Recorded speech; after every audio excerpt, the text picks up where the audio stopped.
Churchill जो जो सबसे मशहूर प्राइम मिनिस्टर थे इंग्लैंड के, उनका बड़ा अच्छा कोट याद आ रहा है आपकी बातें सुन के, और आप खुद स्ट्रेटजाइज करते रहे इन चीज़ों को। उन्होंने कहा था कि elections are the litmus test for a politician. Only after a result लोग ये एसेस कर पाते हैं कि कौन सदन में जाने लायक है, कौन जाने लायक नहीं है। फिर उसके बाद you can make as much noise as you want. क्या प्रशांत को अब हम लोग थोड़ा सा अपसेट देख रहे हैं? क्या नहीं, हम थोड़ा सा, आपने खुद भी कहा आप इम्पेशेंट हैं। आपने आपने चर्चिल की बात कही। मुझे अच्छा लगा कि आपने चर्चिल का उदाहरण दिया कि जिस चर्चिल ने कहा कि चुनाव ही अल्टीमेट लिटमस टेस्ट है, वो चर्चिल सेकेंड वर्ल्ड वॉर जीतने में इतनी बड़ी भूमिका अदा करने के बाद भी इंग्लैंड में चुनाव हार गए। ठीक है। लेकिन जब इंग्लैंड का राजनीतिक सामाजिक इतिहास लिखा गया, तो सदी के सबसे बड़ा नेता किसको बताया गया? चर्चिल को बताया गया इंग्लैंड में।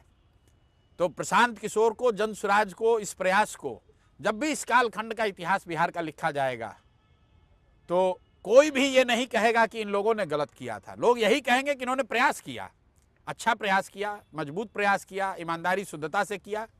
सफलता नहीं मिली, वो ठीक बात है। आज बिहार में आप किसी भी कोने में चले जाइए, कोई ये नहीं कहेगा कि जन स्वराज मतलब क्या है, कोई ये नहीं कहेगा कौन है प्रशांत किशोर।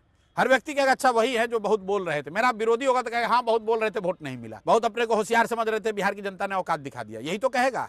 लेकिन कोई ये नहीं कहेगा कि प्रशांत किशोर ने प्रयास नहीं किया, कोई ये नहीं कहेगा कि प्रशांत किशोर ने लड़ाई नहीं लड़ी। मैं अपने भाषणों में चुनाव के रिजल्ट से पहले एक कथा हमेशा सुनाता हूँ। महाभारत की लड़ाई में चक्रव्यूह भेदने की जो कथा सुनाई जाती है, उसमें अभिमन्यु को घेर कर छल से मार दिया गया। ध्यान रखिए, महाभारत की उस लड़ाई में चक्रव्यूह को भेदने के उस समय, जैसा कथाओं में बताया जाता है, भगवान श्री कृष्ण पांडवों के साथ थे। स्वयं भगवान जिसके साथ थे, जिसके पिता अर्जुन, उस अभिमन्यु को छल से घेर कर मार दिया गया।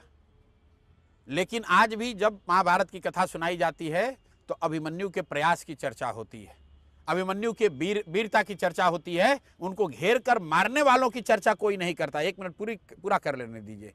उनको घेर कर मारने वालों की चर्चा कोई नहीं करता।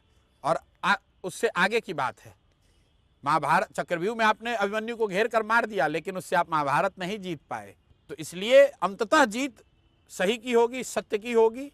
ये ठीक है, आज जन स्वराज को धक्का लगा है, लेकिन हम लोग अगर इस मार्ग पर बने रहे, अगर चक्रव्यूह के बाद अर्जुन ने लड़ाई छोड़ दी होती, तो शायद महाभारत हार गए होते।